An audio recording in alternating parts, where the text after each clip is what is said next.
afternoon. My name is Sharon Cyrus, pronouns she, her, hers. I'm a member representative for Yoga Alliance. Today we're joining Kushi again for the Subtle Body series with Kushi Malhotra. This week we're discussing bandhas. Please take a moment to complete that poll that pops up on your screen. Let us know where you're joining us from. I'm happy to let you know that this week's series, part of the series, is worth an hour and 15 minutes of CE content, and it would be reported under the educational category of anatomy and physiology, 75 minutes long. Kushi Malhotra is an ERYT 200. She's a YACEP, an MSW, and MPH. She received her initiation at the Himalayan Institute in advanced training in Vinyasa Krama under Srivastas Ramaswamy in the lineage of Krishnamacharya. Kushi's teaching style is rooted in classical Hatha Yoga and Tantra, subtle body energetics, Vipassana, and Ayurveda.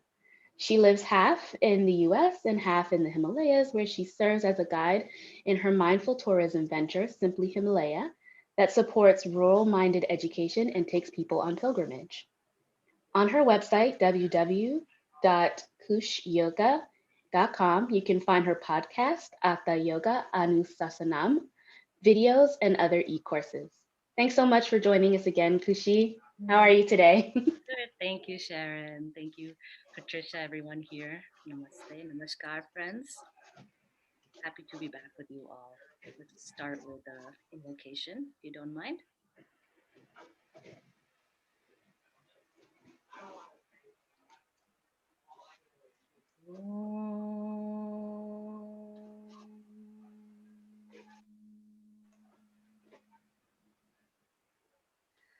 Om Bhurbhuva Swaha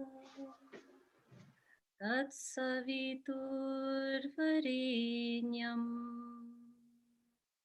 Bhargo Devasya Dhimahi Dhiyo Yo Na Prachodaya Dhiyo Yo Na Prachodaya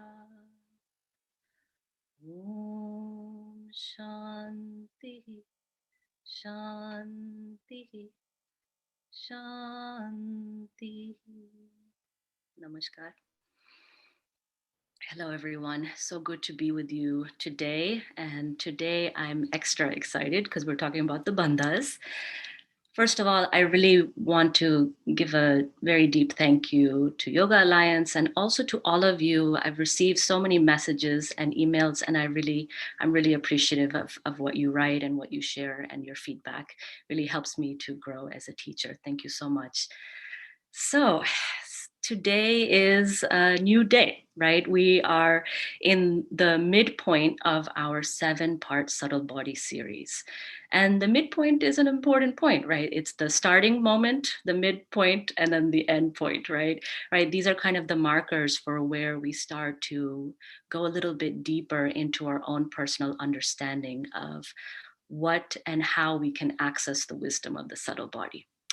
But so much of accessing that wisdom of the subtle body is in the preparation. And that's what we've been doing. We've been every week preparing ourselves, preparing our minds, preparing our hearts, preparing our level of understanding, right? So, a lot of times we jump right into practices without proper preparation. And if you are a yoga practitioner, you know that preparation is everything. So, to create this atmosphere, right, of learning, of devotion, of inspiration, so that whatever practices that we do, hopefully, can give you some access point and some understanding into these very esoteric concepts. And this is, I think, what is the difficulty of understanding them, is how to apply them to modern life. What is their application in modern life, right? To take out the mystery from all of the aura of the subtle body, and to realize that everything that we do is energy. Everything is a transactional experience of energy, whether it's within mind, and body, whether it's within mind and spirit, whether it's within mind and others around you and nature all around you, right? We're always interacting on so many levels. And the more levels that we can become aware of, the more holistically we can go about understanding, our purpose and place in life. So today, here we are at the Bandhas. Now, the Bandhas are, this is a wonderful photo, not of me, but of Krishnamacharya's wife, Namagiriyama, and doing the wonderful Maha Mudra or Maha Bandha, right? You might know this, the Maha Mudra practice as well. And, these practices, again, are not solely just for male practitioners, even though there's so many texts, right? And in the texts, they're very gendered to he, right? But if you really go into the history of yoga, the place of women is very profound, and it's mostly a place of practitioners, with females as practitioners more than females as scholars, right? Right now, it's beautiful to see so many female scholars coming into the limelight, and people entering into the practice of yoga in so many ways, and trying to just limit these hierarchies that exist. So I always like to have photos of women practicing yoga and trying to change that dialogue of what that looks like. Because if you type in women in yoga in a Google search, what you'll get is a lot of women in very tight clothing or bikinis and doing handstands and this and that. So I hope that sometime, but soon, that imagery can change around what it is to be, at any gender, a practitioner of yoga, right? And to have that sincerity and devotion as a way of sharing the practice. So our journey into the subtle body, here we go, right? We are now in our session 4 of the Bandhas. And this is really, personally for me, where I feel like things start to maybe click into place a little bit more about how the bandhas begin to activate the subtle body within the asana practice, and why it's important as practitioners and as teachers of yoga to get more comfortable. A lot of us are not so comfortable with the bandhas and not so comfortable in teaching the bandhas. How can we start to create an atmosphere where we can really enter the realm of the bandhas as a way of energizing our asana practice, and then moving towards pranayama and towards ultimately meditation as well, to create that atmosphere of peace and calm and tranquility within your own body and mind. You know this image now so very well, right? Moving along, right? Still staying with the Pranamaya Kosha. And hopefully from Pranamaya Kosha, we go a little bit into understanding our own mind and how our own mind begins to interact with our body through the intuitive body, the Vijnanamaya Kosha, or the body that is rooted in your buddhi, or your own inner intuition and wisdom. A little bit of a review from last week, right? So last week was the chakras. And if you remember, we spoke mainly of the 7 chakra model. Remember, there are many other models of the chakras and their respective elements and bij mantras. So moving from the base, we coming all the way to the crown of the head, and right, invoking the element that is housed in different aspects along the spine. And really nothing more to go so deeply into the chakras other than understanding that it is the quality of the elements, and it's the mantra, the sound, the vibration that is directly related to the element itself. So at Muladhara, you have earth, the mantra Lam. At the Svadhisthana chakra, you have water, the mantra Vam. Manipura, you have the fire element, the mantra Ram. Anahata, you have the air element, right? Respiratory tract, very clear there, mantra Yam. And then Vishuddhi, the space element, mantra Ham. the Agya Chakra, the mind, right? So the mind is considered one of these kind of 5 or 6 elements or constituents of the body itself, right? Mantra Om, but if you are in different traditions, say different things, could be Om, could also be the mantra Soham, which you might know as the mantra of the breath. And then the Sahasrara Chakra, beyond the mind itself, right? Beyond the temporality, and can be mantra Om or Hamsa. And then if you remember, between the Agya and the crown of the head, there were a few others here known as the Guru Chakras or Soma Chakras, which I'll go into a little bit more detail about why they are related to the Bandhas and what's so important about them. And then the waves of prana, right? The fusion of the waves of prana. The nadis are the rivers of prana that are flowing through the body, most aptly concentrated along the spine. But the quality of these waves, what is the major characteristic in that moment, right? Is it the waves of beauty, saundarya, the waves of bliss, ananda, or the waves of desire, right? Kama. At some point in our lives, we are always moving between these impressions within our own nadis that then propel us to do certain actions in the world, or to feel as though we need to fulfill certain desires of ourselves, right? And also propel us to do the yoga practice, the pleasant flow that a lot of us feel, right, from doing the asana, pranayama, bandhas, etc., right? Give us an indication that there is a way to calm the chitta vrittis, the modifications in the mind, to get to a place where we can feel a mind state that is below the disturbances, right? And at the base, a lot of you were asking, oh, what were those 7 desires, right? So you can write them all down now. The Muladhara, right? The base chakra, and is consisting of this, remember, the 7-trunked elephant representing these 7 desires or these 7 needs of coming into this human body. The need for security, the need for sexuality, the need for longevity, to have a healthy life, right? The need to share, right? Which is what we're doing now. I'm sharing with you because I have this need. I need, as a teacher, I always need to share, right? The need to gain knowledge, right? And this is why we do anything from, studying to advancing in our respective professions. The need to understand ourself, self-realization in all layers, in all levels, right?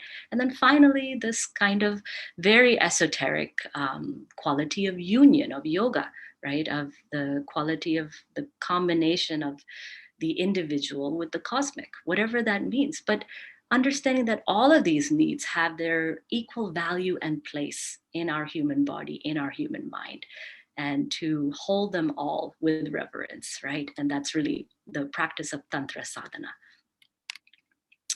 Now for the bandhas, we continue in the same vein and the same movement and historical movement of the chakras in the realm of the tantras and hatha yoga, right? So the tantras and hatha yoga are a combination of this kind of new renaissance that we've talked about, where a lot of these practices and subtle body undertakings were kind of written down, were practiced in different schools of yoga that were established at this time. And these different schools of yoga gave rise to, which some of you might know, as the Natha yogis, right? The Natha yogis are really these amazing yogis who really propelled, I can say, the movement of the Hatha yoga, right? So Hatha yoga, you might know like Ha and Ta, right? The sun and the moon. But that's really not the whole picture. Hatha means to strike with force, right? To be forceful. And Hatha yoga is really kind of turning the body against its normal patterns, right? So the normal patterns of let's say being upright, turning the body upside down, right? The normal patterns of breathing in and out to hold the breath, kumbhaka, right?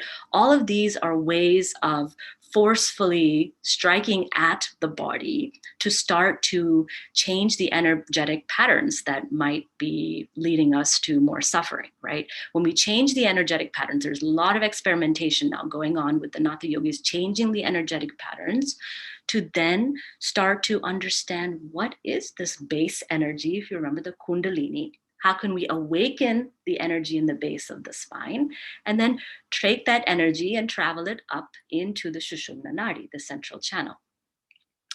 And a lot of these yogis, we'll talk a little bit more about their, the Guru Gorakhnath, or the original guru of this sect of Natha yogis, or the Hatha yogis. And a lot of them were really about the idea of unfreezing the sacrum, right? So the sacrum is the base lumbar spine, right? The fused bone at the base of the spine, related to the pelvic girdle, related to the first and second chakras, to unfreeze the sacred bone, right? And once we unfreeze, create that flexibility where the sacred bone of the sacrum is more like water, right? It can flow in and out of poses with relative ease, right? Then we can access the power of concentration, right? That power of concentration is built, it's collected in the kunda, the base of the pelvis, right? Through the flexibility of the sacral bone. And that flexibility then gives us the capacity to sit in these meditative postures, right? And these meditative postures then enhance the flow of energy up the spine. So not only that, the sacred bone of the sacrum, right, is really about the connection between you yourself and for Hatha yogis, for Natha yogis, right, the goddess, right, the goddess of Kundalini, that prana shakti, that awakened energy within our own body, right? So you might recognize some of these poses and maybe not others, right? Some of them are familiar, some not so familiar. So what is the process by which we start to practice the bandhas, right? Everything has a sequence in yoga, right? We just don't start by standing on our head and practicing the bandhas. We really need to take a lot of care and time with the bandhas. And I can say that they are more of an intermediate or advanced practice, right? So in the Geranda Samhita, so there are a lot of Hatha yoga texts, tantric texts, right? So you probably know them from your yoga teacher training, the Hatha Yoga Pradipika, Geranda Samhita, Shiva Samhita, right? All of these things are some of the main kind of strongholds that we go to when we are studying the yogic text, and related to the subtle body and related to the asana itself. So in the Geranda Samhita, it says there's a way to start. We start with the Shatkriyas. What are the Shatkriyas, right? The purification procedures that we start with before we even get into the asana. Things that you might know are familiar, like Jal Neti, right? Neti wash to clean the nasal passage left and right, so that there's a easy sinus flow, right? When your sinuses are clear, then you can breathe clearly through the nose. This, of course, helps you in the understanding of your breath when you're going through asana and pranayama. And then other Shatkriyas like you have Tratika, which is the candle gazing, right, to strengthen the eyes and the ocular nerve, and also to learn how to concentrate drishti, or your gaze, right? And then some others like Nauli Kriya, right, the churning of the abdomen, Agnisara Kriya, similar to fanning the abdominal fire, and so on, right? There's so many that there's 6 in all, but they really help to prepare the body, clean the nadis enough, and clean the mucus lining of not only the nasal passageways, but all the way down into the stomach as well. And then we enter into the realm of asana. And asana is different than just what we can call the bandhas. When we combine asana and the bandhas, they become mudras, right? And I'll go into that in a little bit. But the asana that we generally do now in the modern era, right, is related to the Annamaya Kosha. The Annamaya Kosha, of course, you remember, is the physical body. So most of the asana is about muscular, regeneration, muscular strengthening, flexibility, right, of the joints, getting into releasing deeper layer of the fascia tension that we're holding, any of the tissues, right? But the bandhas come in, right, when we start to practice the mudra. Mudra is another word for bandha, you can say. They're similar, interchangeable, and I'll explain that in a second. But when we start to introduce these bandhas, right, then the asana transforms from being in the just physicality, the physical body, and then it moves into the pranamaya kosha, right? And this is very important for us, right? Because if we're just rooted in the Annamaya Kosha, then we are fulfilling the desires that are deeply rooted to the physical body. And to understand the human being as a whole, we need to begin to integrate how the asana practice can begin to access the energy body, the prana itself. How do we gain mastery of this prana? What is prana? How do we start to feel that within ourselves, right? It's really through the practice of mudra, or these seals, right? And then once we've mastered that, then we move to the pratyahara practices, that sense withdrawal, right? Withdrawing the senses, to pranayama, and then to the meditative practices. So again, it's all about preparation, right? It's all about taking the time to prepare yourself. So you might do, your whole life is a preparation, and then maybe the last 2% is the actual practice, right? Even in your own practice, so much of it is preparation. Everything that we're doing now is a preparation for understanding, for getting into the mode, into the mood of the bandhas. When you get into the mode, into the mood of the bandhas, right, then accessing and doing the practice will be much easier. So the mudras or the bandhas. The bandhas fall into the category of mudras. Mudras are the seals, right? The seals of the body, the seals of the mind, right? That which collects, which draws in, right?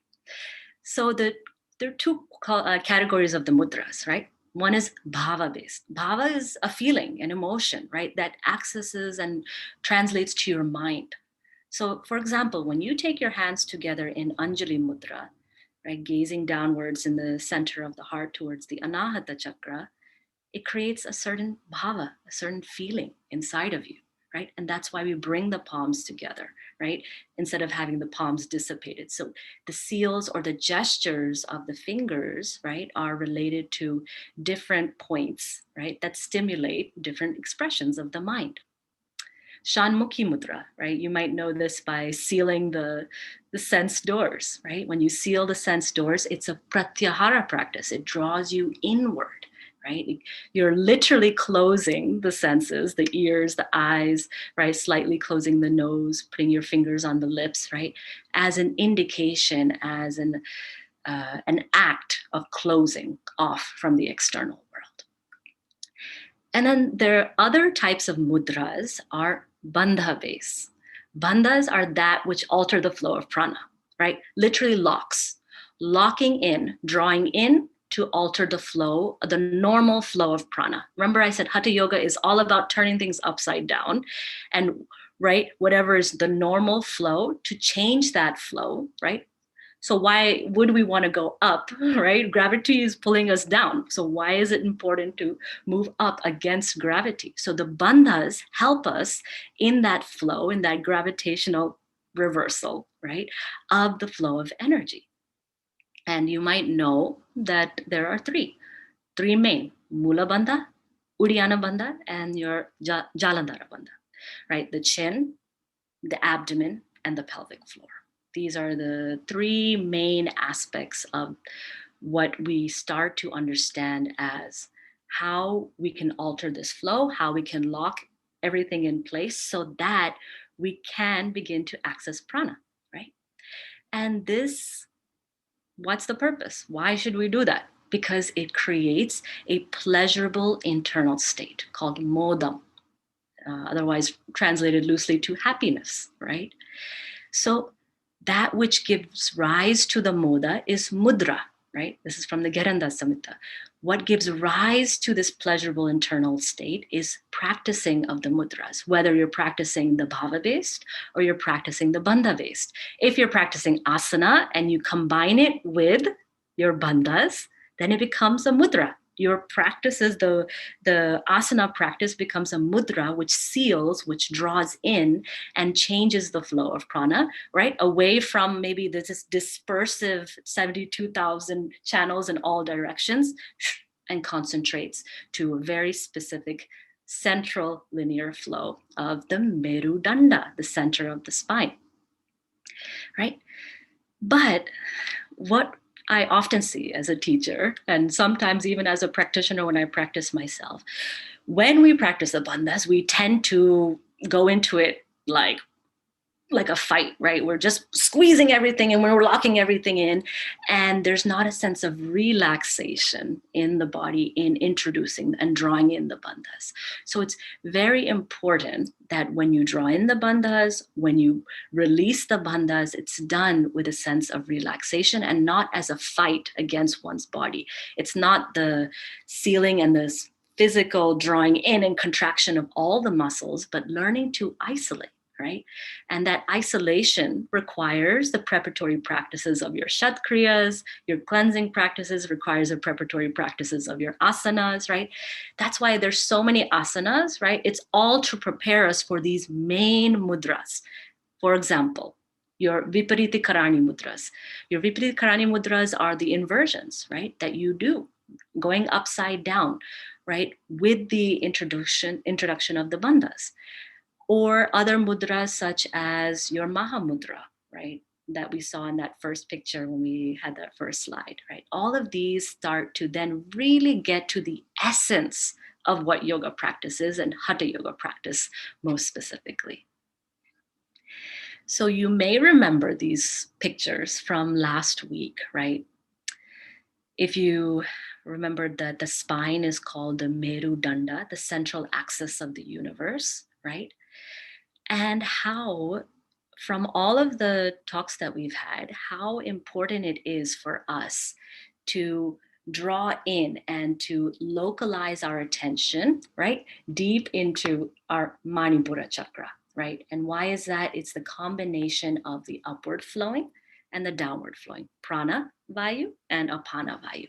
So the bandhas help to, again, redirect this energy and reverse the energy so that we can collect and sustain the energy and draw it into that central Merudanda. In yoga, there are, very specific, you can say, aspects of the different chakras. And the one that we're talking about, this one with the figure on the top, is the Soma chakra.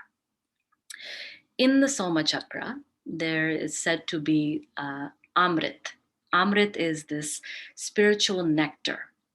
And basically, it's what keeps us alive, right? Whatever the storehouse of the energy in our body. As we age, as we, move through our life course, this nectar, Amrit, naturally is always dripping down from the center of the head. Some people say it's in the pineal gland, but I can't confirm or deny that, right? For in the text, it only talks about in the realm of the subtle body, right? So the Amrit drips down from the center of the head, from the Soma chakra, down the spine, and gets consumed in the fire, right, of the Manipura chakra, the fire pit, right, of the center of the body. And as it gets consumed, right, the natural aging process occurs. What we are trying to do in yoga through the application of these bandhas, the mudras, right, is to not allow this to get consumed and drip down so quickly, right? We lock in, we collect, we draw in the energy, we reverse the flow of energy so that you have and fulfill one of those desires of, the 7 base desires of the Muladhara chakra, which is longevity of life. Longevity of life, why? To understand the self. The healthier you are, the healthier your body is, physical body, the healthier your mind is, right? The longer you live, the more time you have. You have more time to fulfill your desires, to understand yourself, to, manifest what you want to in the world.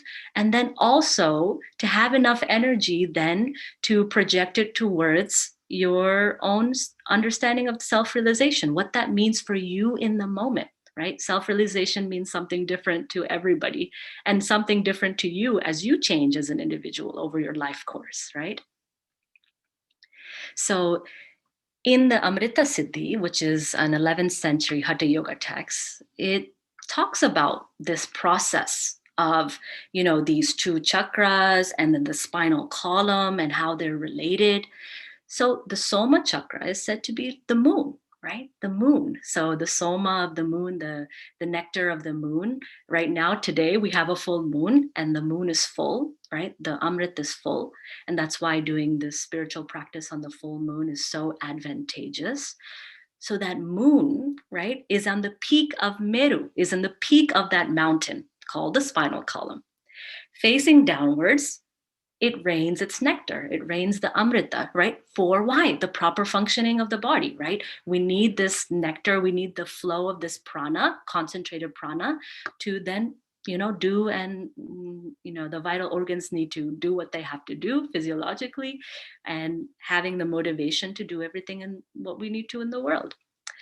Now, as it rains down, the sphere of the sun, right, which is at the base of the central channel, that kunda, remember the base, the kundalini, the base pot that holds the dormant energy, right? That's the whole pelvic area is like this fire, this giant sun. And the center of that sun is the Manipura chakra, right? The fire center of your solar plexus. So while as this amrit is flowing down, it gets consumed in this fire. And as a result, the nectar of immortality in the moon goes downwards. As a result, humans die. We pass away, right? Once that life force is complete, once we've, exhausted our life force, right? Once that last exhale leaves our body, that last pranic energy leaves our body, right? That's the end of our life, right? But there's a way to manipulate those energies. There's a way to understand how we can begin to, lock in, seal in, change the flow of prana, change the flow of that amrit so it stays concentrated in the center of the head. And the concentration of this prana is, further, you can say, locked into the body or through what's called the granthis or the psychic knots. The bandhas themselves, by drawing the belly in, by contracting the pelvic floor, by dropping the chin down towards the clavicles, right? We start to pierce these psychic knots. So these knots, you can imagine, are along the central line of the spine, right? And they don't allow that pranic energy to flow up the spine.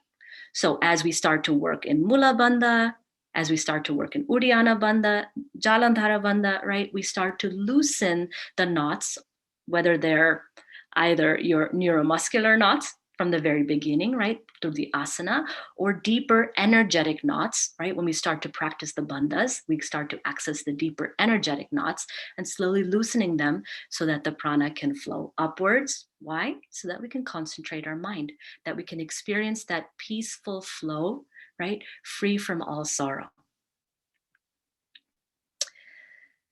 I won't go so much into this, but this is also from the Amrita Siddhi. So I just wanted to show you, you can always take a look at this later, but mainly at the end, the last little paragraph there, piercing that final knot, the vines of illusion get cut off, right? Known as Maya, the illusion that we are separate, the illusion that I am just my thoughts, I am just my memories, I am just this body, right? And then the doorway of the Sahasrara begins to open up. So that's all well and good, right? But how do we begin to really understand step by step each of these bandhas? So Mula Bandha. Mula Bandha, if you remember, acts on the Brahma Granthi. Brahma Granthi is in the base between the Muladhara chakra and the Svadhisthana chakra, right? Again, it's a psychic knot. It's an energetic knot. You can't physically see it in the body, but you can physically feel it, right? Through your emotions, through what you're feeling within the pelvic girdle, right? How stiff or stuck the pelvic girdle is, and also related to how healthy the functioning of your urogenital organs are, how healthy the functioning of your sacral plexus is, how healthy the functioning of your kidneys and adrenals are. All of these are physical indicators or markers of, right, these psychic knots and what is going on in this region of the body. So you can begin to see, right, we starting understanding the koshas, right, very kind of these larger models, moving now deeper a little bit more to the vayus, the way and directional flow of the energy, right? How it flows, the chakras, how it localizes and concentrates along the spine. And then once we go into the center line of the body, then what can we do? How can we redirect and with force and direction and wisdom begin to, right, expand our notion of what yoga truly means?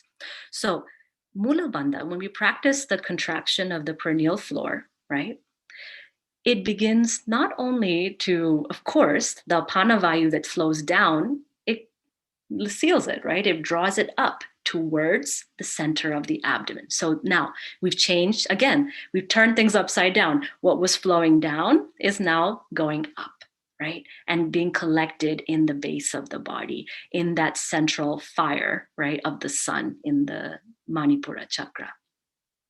Not only that, the Mula Bandha is very beneficial for, especially women who have any menstruation problems, or there's an inability to regulate one's menstruation. Practicing Mula Bandha over time helps to regulate the menstruation, regulate the flow, right, according to the moon cycles as well.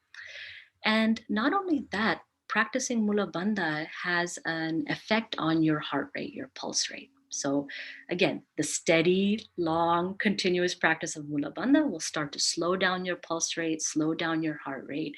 And again, this is one of the key factors, and we'll talk about this in the pranayama section, but one of the key aspects of yoga when you're doing with your breath is to slow down your heart rate, right? Your heart rate should not increase no matter what practice you're doing, right? Whether it's an inversion or, moving through some sort of flow, to really focus more on the regulation of the heart rate. So again, the transformation of our instinctual desires, right? The transcending of what our the kama waves, the waves of desire, and transforming them into waves of self-realization, the waves that lead us to understanding what are our desires, what motivates us in this world, right?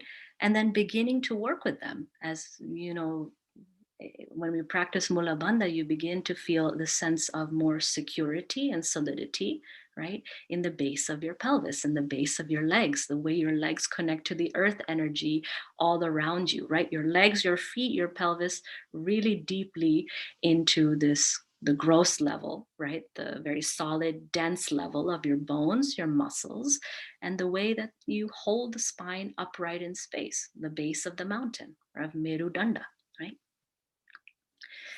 Uddiyana Bandha, right? Uddiyana Bandha is, according to many of the texts, really the one that's kind of highlighted the most and celebrated the most. Uddiyana, Ud, Urdhva, Udana, right? All of this indicates the sense of flight or upward movement, right? And related really deeply to the stomach and to the chest, right? And it helps to withdraw the flow of prana from other areas of the body and even from your Ida and Pingala nadis, right? Those are the left and right channels that run alongside the central channel of Shushumna. Helps to take the prana out of the pairs of opposites, right? Sun and moon, and draw it into Shushumna, right? The drawing in and activating of the negative pressure in the abdomen. Not only that, it begins to cleanse the nadis and the chakras because of the strong force of drawing the energy, the prana, into the center of the spine, right? Once you draw it in, then you have something to work with there. And Uddiyana Bandha doesn't have to be the strong vacuum that maybe all of you are familiar with, but there are various levels and various ways of working with Uddiyana Bandha. It could be a slight drawing in of the transversus muscle between the two hip joints, right? When you practice Mula Bandha, you'll notice that your transversus muscle gently draws in naturally, right? There's a natural soft drawing in. You don't have to be so forceful, remember, to the point that you're fighting with your own body. The Uddiyana Bandha is a natural, effervescent lift, right? If you find that you do Uddiyana Bandha and you just feel totally locked and can't breathe in your chest, and there's a lot of restriction or anxiety, that's an indication that you should just practice in a more soft manner, and the slight drawing in of the musculature, right, that is helping to hold the pelvic organs. Very, very beneficial, and doesn't have to be so extreme. And that's really what we tend to do as human beings, go straight for the extreme. So in the Hatha Yoga Pradipika, the Uddiyana Bandha is called the great bird, right? Because the Uddiyana Bandha is what is tied to the abdomen, but can fly up into the upper realms of the body, right? So it has its root in the base, but then can extend its flight in all directions, and specifically, right, in the direction of flow up towards the crown of the head. And it's said to be like a lion to the elephant of death. What does that mean? So the elephant of death comes charging in. That means we all are privy to, right, the reality that one day this body will pass away, deteriorate, disease, all of these things are a reality that we all have to understand and come into a sense of acceptance. But when we practice Uddiyana Bandha, it helps to reverse the aging process, right? It helps to create that sense of longevity, right? On a physiologic level, it creates this negative vacuum in the abdomen that then massages the cardiac heart area, right? Creates the sense of drawing in and, increasing the blood flow, the intravenous blood flow in the whole cardiac region, right? So that negative pressure is very beneficial for our internal organs. When we start to practice the mudras, bandhas, we realize that we're moving, right, from the Annamaya kosha, the very outer, very gross level of our musculature, and strengthening the musculature, to going into the vital organs. And that's really where prana is, directing its effort, is the healthy functioning of our vital organs. And from the vital organs, when we start to master our vital organs by breath rate, pulse rate, heart rate, right, massaging the organs through these practices, right, then all of the things start to point us in the direction of the pranamaya kosha. It's a natural movement towards the energetic body. The last one that we'll be talking about is the Jalandhara Bandha. Jalandhara Bandha is, most of you know it as the chin lock. And again, just like Mula Bandha, Uddiyana Bandha, there are variations on. So some people call it the half Jalandhara Bandha, right? Where you just gently draw your chin in slightly to lengthen the back of the neck to create this extension in the cervical spine, right? And this drawing in, right, you can practice this in pretty much almost every asana, other than, any of the backward bends where you really help to open up the throat. And that helps to elongate, and not only elongate the cervical spine, but when you draw in and up through the cervical spine, it creates a sense of relaxation for your pelvic organs, because the lengthening of the spine begins to lift the lower rib cage, drawing in the belly slightly, right? And then the pelvic organs have a little bit more room and expansive space in the base of the body to operate in. Jalandhara is like the flow, right? The stream. And adhara is like your support, right? So when we're practicing the Jalandhara Bandha, it's about drawing in all of the sensations that are flowing through the rest of the body. That means all aspects of I, right? Whatever you consider myself, Everything that is confusing you, creating doubts, creating confusions within this illusion of I, right? It gets drawn in, it gets locked, it gets arrested, right? So by drawing the chin down, again, we collect that amrita. We don't allow it to flow as freely and in a way as unconsciously. So we're doing things in a very conscious way. As we do things in a more conscious way, the different aspects of ourselves become more and more clear. And this Jalandhara Bandha begins to give us this clarity of insight of all aspects of the mind, right? The manas, not just the ahankara or the I or the manas that is relaying with the sense organs, right? Your eyes, your ears, your nose, your desires, taste, etc. But also the buddhi, right? Your intuition, and then your chitta, your samskaras, your latent, deep-rooted habit patterns. So by drawing the chin in, so you can either practice the half Jalandhara Bandha or the full Jalandhara Bandha is actually when you take the chin towards the meeting place of your clavicles, right? And it's a different location for all of us because we all have different body anatomy. So it's said that it's 4 angulas or 4 of your finger lengths down. So you have to kind of measure and see where does that hit for you, 4 finger lengths down on your chest. For most of us, that's the center of our clavicles, and then pressing down, right? But again, it can be anywhere from a light lift in the soft palate, feeling the rising energy of the soft palate. You can begin to feel the lengthening of the back of the neck, which then creates the sense of flexibility in the sacral bone, right? And create a relaxation in the base of the pelvis. So everything kind of works together. Jalandhara Bandha is generally always done with Mula Bandha. So the two, up, sealing in the prana vayu, right? It's the upward flow of prana moving out, drawing it down. And then Mula Bandha locks in the base, which is the apana vayu, drawing down through the pelvic floor, turns it upside down. And then the two meet in the center. If you remember the name of that, is Samana Vayu in the Manipura chakra. Right? So drawing and sealing the 2 doorways of the spine, right?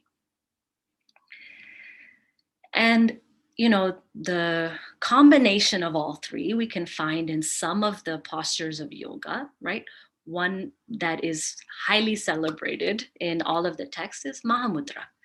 Mahamudra is the incorporation. It kind of looks like a head to knee pose, Janu Shirshasana, but instead of folding down, you draw back with the spine and you employ all 3 of the bandhas. So from the Hatha Yoga Pradipika, it says, those who practice Mahamudra, there's nothing that is wholesome and unwholesome. What does that mean? There are no more duality, right? That everything is flowing in the stream of self-realization. And that anything in your body can be consumed, that even the deadliest of poisons is digested like nectar, right? That is the strength of the bandhas, the possibility. And that's really what we're talking about in the Subtle Body series is what are the possibilities? And how close are we to fulfilling those possibilities in our own practice, right? For some, it looks very different than others, right? Some will be the strong bandha practices, others will be more pranayama, others will be more meditative practices. But to know that other possibilities exist and to expand one's understanding, right, beyond just the practice of the annamaya kosha of the asanas, right? It also says, right, just as a snake struck with a stick becomes straight, right? In the same way, Shakti, which is the energy in the base of the spine, becomes straight. That means the Kundalini gets a little bit of a shock. It wakes up, right? And then leaves the 2 pairs of opposites of Ida and Pingala and enters the middle passage of Shushumna.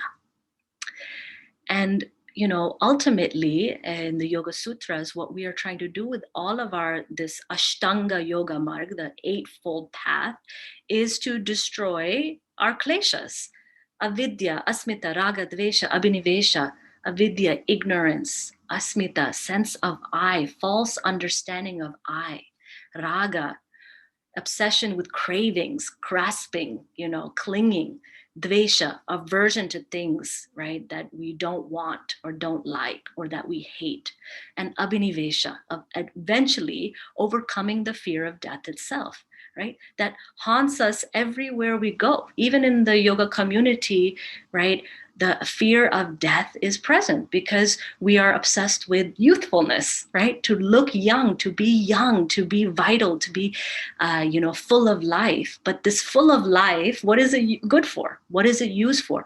To understand the mystery, that there is a mystery in this final crossing. It's called the bardo, the gap of the final crossing between life and death, and between death and life, right? What is that about? To understand that, we understand the gap in the inhale and the exhale. We understand the gap between one thought and another thought. We understand the gap between the waking state and the deep sleep nidra state. All of these get us to understand finally, what is this abhinivesha? What is the root fear that is, holding all other fears upright in my own mind, in my own body? On a physiological level, of course, there are contraindications, and I really encourage you to take a look at these. I won't go through all of them, but really need to be careful when you're practicing the bandhas. So if any of these apply to you, MB is Mula Bandha, UB is Uddiyana Bandha, JB is Jalandhara Bandha, right? These are some of the main contraindications, meaning if any of these are applicable to you, please don't practice the bandhas, right? At any time, you have to be very careful because, again, you are using a lot of force and energy to change the flow. And one of the obvious things is that when you're menstruating, right, we are not practicing the bandhas. We don't want apana and to go the opposite way. We want the flow to come downward and outward, right? And that's why we also don't practice inversions. And actually, it's when one is menstruating, it's actually suggested not to practice any asana as well, right? To stay away from all asana and to do more of the pranayama and meditative practices. So to really be clear about why one is doing what, and to adjust one's practices according to the specific conditions of the body in the moment. So these are some of the practices that maybe we'll do today. Let's see how far we get, right? We have Krishnamacharya and his wife and his children in the corner there, right? Showing us demonstrations, and of course the text showing demonstrations of Mahamudra, Vipariti Karani, there's me down there attempting the Agni Sara Kriya, right? All of these things to try and see like what's possible, right? When we are practicing the bandhas, how far do we go, right? And to know that there's a limit, right? And that proper preparation must be employed before we go and dive deep into holding and locking everything in. Very, very important. So as we practice today, I really want you to not go so extreme. I would like to show you some things, of course, but because I'm not there with you, I'm not physically present, and I don't know your unique conditions. If you're not practicing the bandhas regularly, then maybe you just watch and see maybe Mula Bandha is most appropriate for most of you, but I think it's better that you take care and just see the potential of what you can do. So today we'll try and practice some of these, and some of them. Mahabandha. Tadaka Mudra is a pawn gesture when you're laying on your back and trying to hollow the abdomen. Agnisara, Adho Mukha Svanasana is an excellent posture for practicing the bandhas, which we don't utilize enough. And that helps us to practice the bandhas then when we're upside down in Shirshasana, in your handstand, in your shoulder stand, etc.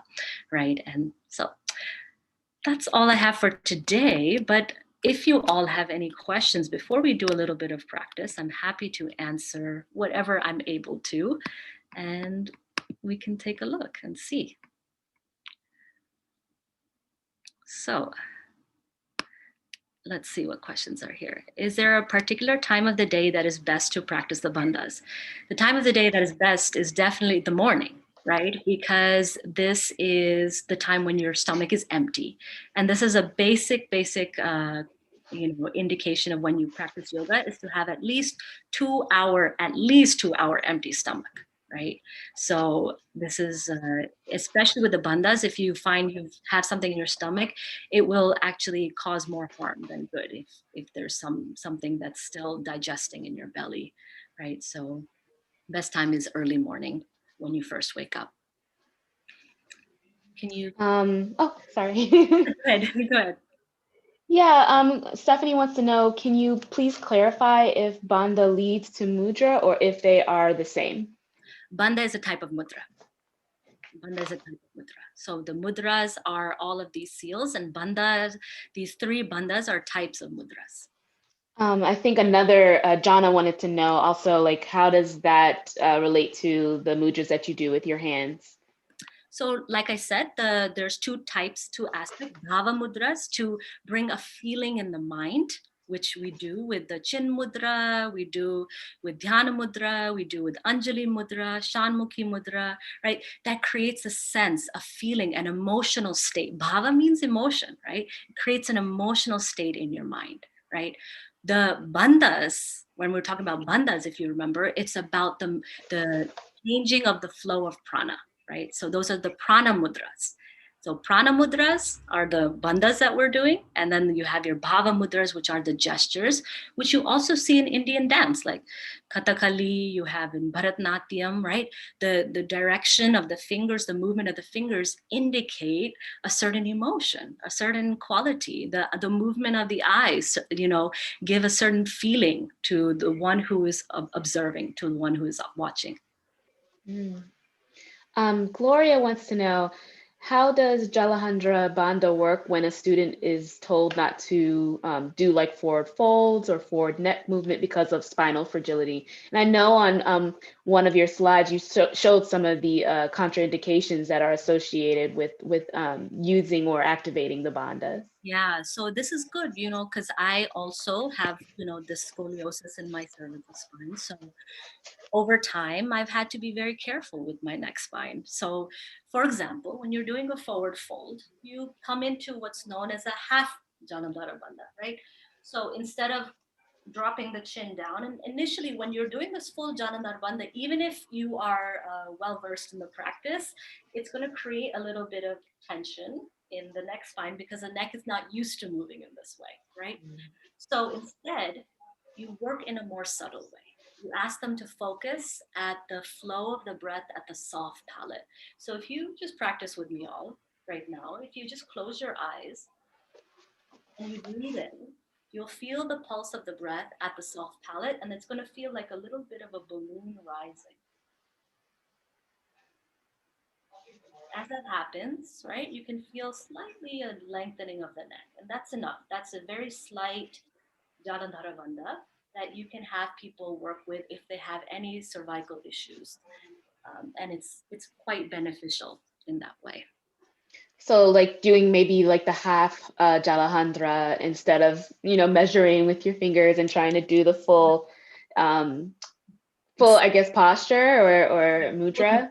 Yeah. So Yeah. full one is, again, really if you're getting towards a more advanced practitioner level, because taking the chin down to the clavicles is quite a feat. Like if you just try it now, there's quite a distance there, right? Yeah. And it feels very constricting and uncomfortable, right? So this is the thing. Many of the practices, when we start them, feel uncomfortable. When you just think about your first yoga class, it was uncomfortable the whole time, right? And the same thing now is with the bandhas. When you start to practice the bandhas, it's going to feel abnormal, right? Until it becomes a normal way of doing the asana, of invoking the sense of the mudra aspect of the asana in your body. Mm.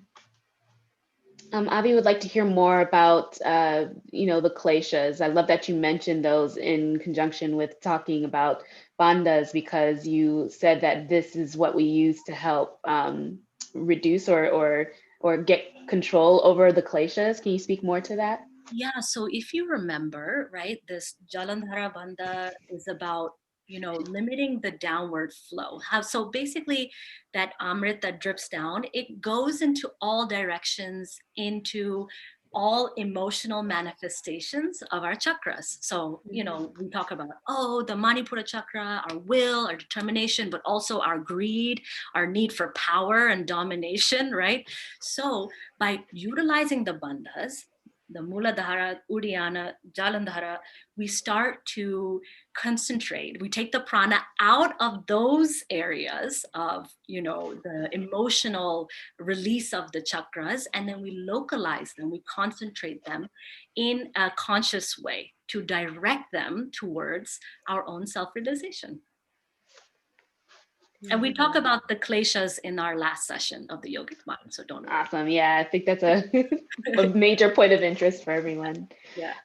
Heather would like to know, should we introduce bandhas to someone who is new to yoga, or does one need to be grounded first in the physical practice before discussing bandhas? Yeah, definitely grounded. So you know, if you looked at that sequence of from the Geranda Samhita, like what you start with cleansing, you know, cleansing also means not just the Shat Kriyas, like you have to do methi wash, but, you know, proper sattvic diet. You know, you guys know yoga is holistic. It's a lifestyle. So when you're teaching yoga in your class, in your studio, in your room, right, to introduce the concept of a sattvic, a more pure lifestyle around everything that concerns the physical aspect of yoga, the energetic aspect of yoga, right?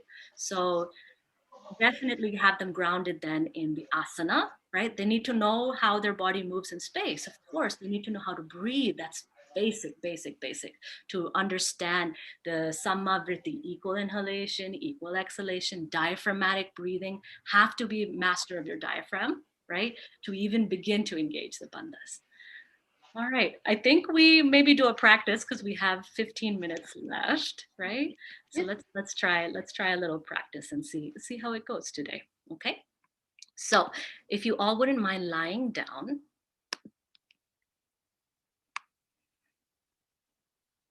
Good. And hopefully I can show you a little bit. So as you lie down, just bring your legs together, arms down by the sides of the body, back of the head against the ground. Right, roll your shoulder blades down the back underneath you. Palms are face down. Right, inner thighs to touch if possible. And just have a slight pressure of the back of the head, the center of the back of the head against the ground. What that will do, you'll feel, begins to extend the cervical spine and draw the chin down slightly. So already there's an essence of the Jalandhara Bandha. Everybody can do this. Good. With your next inhalation, just take your arms up overhead behind you. And if you can, interlace your fingers and press your palms away from you. Point your toes away from you so that you're extending in two directions. Keep pressing through the back of the head lightly. Start to listen to the breath in the throat, maybe slight ujjayi pranayama.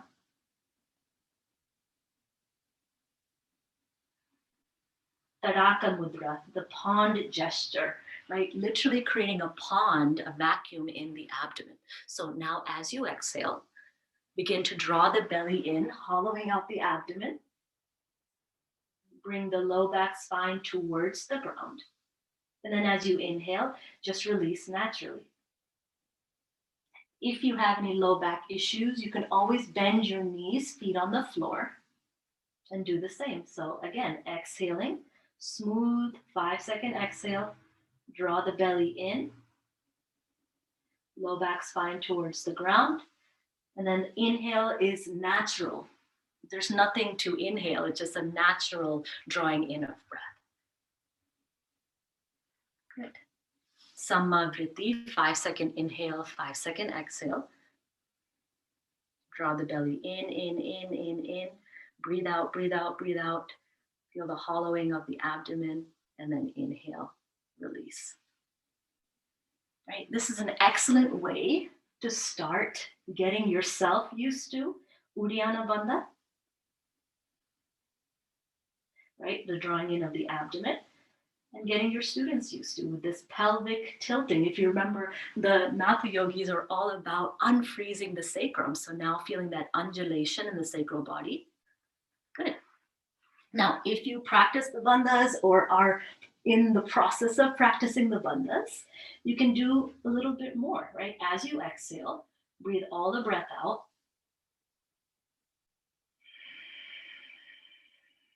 Draw in Mula Bandha, contract the pelvic floor, hold the breath out, and then see if you can draw the belly in and up in this sense of a mock inhalation, right? So that the abdomen creates a negative pressure, a vacuum. Breathe out, breathe out, breathe out. Hold the breath out. Draw in and up. And then to release Uddiyana Bandha, you first have to relax the bandhas and then you breathe in. Very important point here. Don't breathe in when the bandhas are contracted, right? Relax the bandhas and then breathe in. So let's try one more time. Either you're just feeling the hollowing of the abdomen, breathing in and out, 5 seconds, or right now trying a little bit more as you exhale, breathe out, breathe out, breathe out. Low back spine towards the ground. Hold the breath out. Antaha Kumbhaka.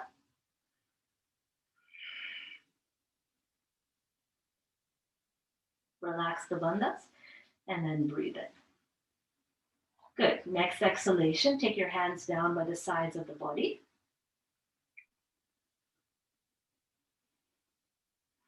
Relax your breathing, relax your legs, Shavasana, just for a moment.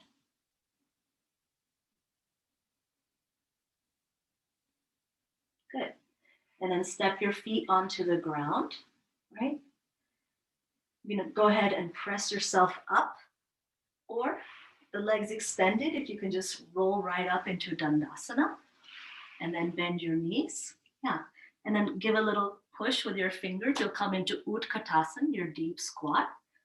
Chin comes down.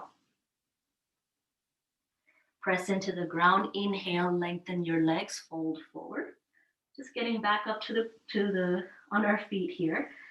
And then next inhalation, interlace your fingers, rise all the way up to stand. Yeah, good.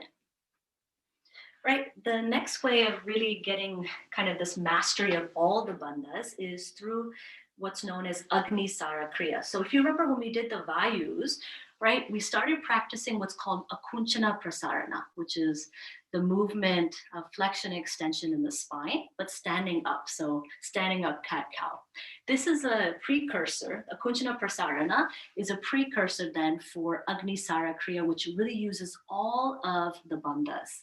It's an excellent way to start getting a little bit familiar. So separate your feet a little bit wider than hip width, and then hold onto the tops of the thighs, either fingers facing out. Some of you might feel more comfortable fingers facing in, so just feel what's more comfortable. Good. And then you kind of want to lock your elbows so that you really take the shoulders up towards the ears. Good. So what this will do is create this nice sort of suspension for the spine. It has a little bit of movement. Good. Now as you exhale, round the spine, draw the chin in. And then as you inhale, just release. Neutral spine, head is neutral. As you exhale, chin comes down towards the chest, right? Towards Jalandhara Bandha. And then as you inhale, release. Good. Start to just get familiar with the movement. And then we start to introduce the Jalandhara as well as the Mula Bandha, root lock, and the chin lock. Remember, if you're on your cycle, you won't be doing this. The Mula Bandha, please. Now, as you exhale, draw the chin in, draw the belly in, contract the pelvic floor, round the spine. And then as you inhale, right, release the bandhas and then relax in the abdomen, breathe in. Good. Exhale, contract everything in. Release Mula Bandha, release the neck, and then inhale. Relax. Good. Close your eyes. Really focus on that Meru Danda, the center of the spine. deep in the abdomen. Good. Listen to the sound of the breath in the throat. Now, next step, step 3, right? As you exhale, contract pelvic floor, drop the chin down, round the spine, draw the belly in, hold the breath out, maybe for 2 seconds, 3 seconds. And then as you inhale, release the bandhas and then breathe. Good. So exhale. Use the sound of the breath. Use that strong exhalation to really round and draw everything in. Release the bandhas and then inhale. Good. Right? If you're not working with the strong Uddiyana Bandha now, then you're just moving and flexing the spine, getting familiar with the flexibility of your sacral body, right? With Mula Bandha, with the Jalandhara Bandha. Now, for those of you going to the full experience of your Agnisara Kriya, right? You can look here first, please, right? As I exhale, I'm going to exhale all my breath out. Draw my belly in, right? Do that mock inhalation to puff out the rib cage so that I create a negative pressure, a vacuum in my abdomen, right? And that's not the full experience, right? After I breathe all the breath out, contract my 3 bandhas, then I'm going to take my abdomen and flap it or just move it forward and back to literally fan the fire in the center of my abdomen.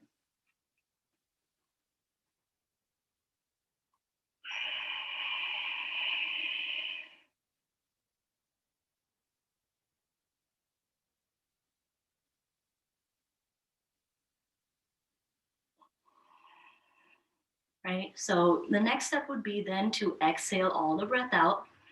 See if you're comfortable with holding the breath out. Draw the belly in and up.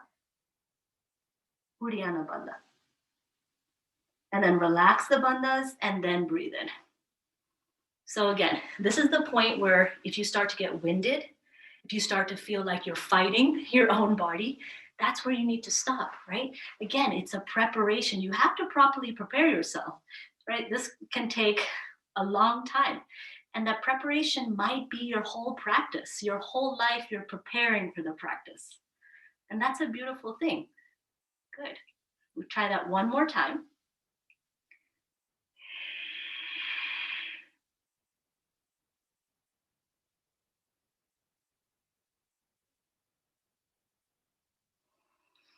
Agnisara Kriya creates a lot of heat in the body, so you don't want to stand up right away, right? That's why anyone with high blood pressure, low blood pressure, it's advisable not to do the bandhas, especially Uddiyana Bandha. You can take your forearms on your thighs. Just wait. Good. And then begin to walk your hands up the legs. Just come to stand, feet together if possible, Samasthiti. In the Vinyasa Krama technique, right, we always have our chin in a slight Jalandhara Bandha. Not only does it help to lengthen the spine, but again, it creates this internal attitude. For me, it's an internal attitude of gazing down into the rest of my body. So just wait and feel good. And then inhale, bring the arms up. Exhale, smooth 5-second exhalation all the way down to the ground. Inhale here. And then exhale, bend your knees, coming into your full squat or half squat.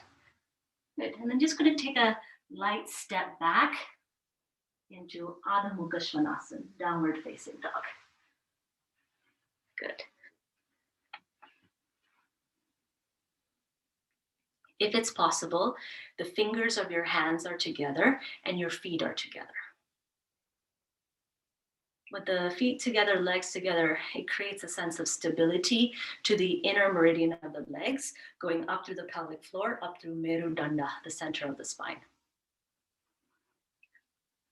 Right, the first step in your Adho Mukha Svanasana is just to regulate your breathing. 5-second inhale, 5-second exhale. Your gaze is back towards the thighs or towards the pelvic floor.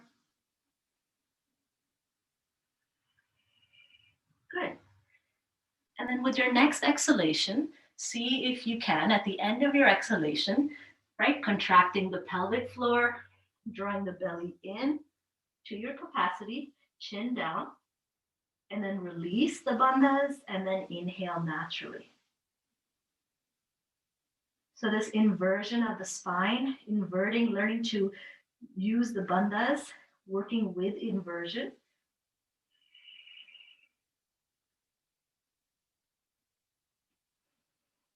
Again, it can look like so many things. It's just an attempt to draw everything to the center line.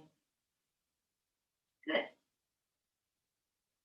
And then release your effort as you exhale. Bend your knees, right? You can come to sit on your heels in Vajrasana, or you can sit cross-legged or in a chair. Good. Take your hands on your knees, chin slightly down. Good.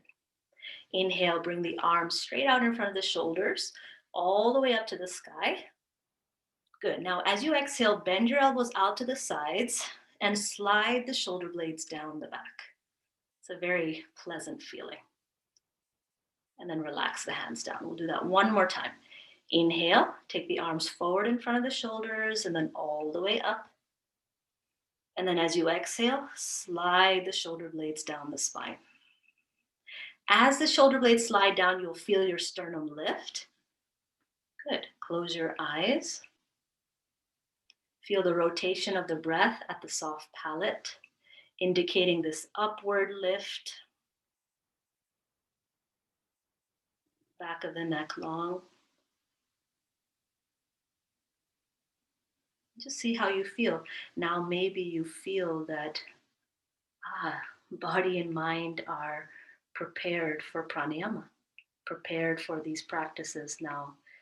Right? Pranayama can only happen when there is modam, that sense of pleasantness in the body, pleasantness in the mind. Good. And then bringing the hands to Anjali Mudra, right? Remember the mudra of the bhava, the feeling. Fingers together, slight space between the palms as though you're holding a flower.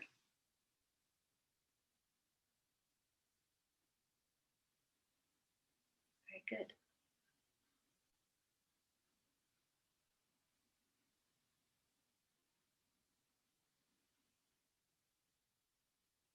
Just spend a few moments in your own inner contemplation. Whatever is arising, being with that.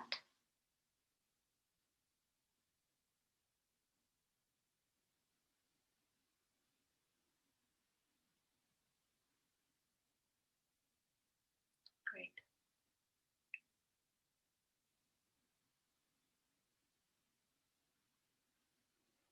Thank you so much. Dhanyavad. You can open your eyes. Thank you so much. Thank you so much for joining us, and thank you for that wonderful practice and wonderful session. Kushi, I hope you'll enjoy us all next week. Namaste. Namaste. Thanks, everyone. See you next week. Bye-bye.